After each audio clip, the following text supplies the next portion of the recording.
ভাইয়ের হয় নাই। আমার ভাইয়ের এত মেধা ভাই, আমার ভাই খাইবে বৃত্তি পাচ্ছে, আমার ভাই এইটে পাচ্ছে, আমার ভাই মেট্রিকে পাচ্ছে, ইন্টারে রংপুর কলেজত ভাই, সরকারি কলেজত স্কলারশিপ পাচ্ছে ভাই। বাপে আমার খুশিতে কান্দিছে ভাই, হাই রে স্কলারশিপ পাচ্ছে ভাই। আমরা মূর্খ মানুষ জানি না এত মেধাবী ছাত্র ভাই কি জন্য সরকারে মারার অনুমতি দিল ভাই, কি জন্য?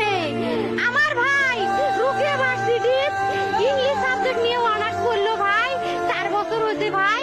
আমার ভাইকে আমি কইলো ভাই মানুষে বিসিএস করে ক্যাঙ্গেরি ভাই, তোরা না করেন তো ভাই শুনি এটাই এই একটা পরীক্ষা চাকরি হোক, মুই চেষ্টা করিম, হোক মুই তোর আশাটাও চেষ্টা করি দেখিম, করেন ভাই। মুখ ভালো লাগে মানুষে যখন বিসিএস এর কথা কয়, মুখ কলজাটা কাঁপি ওঠে ভাই, হাই রে ওরা ক্যাঙ্গেরি পড়ছে। তোরাও ভাই করেন তো, তোমারও না মেলা মেধা।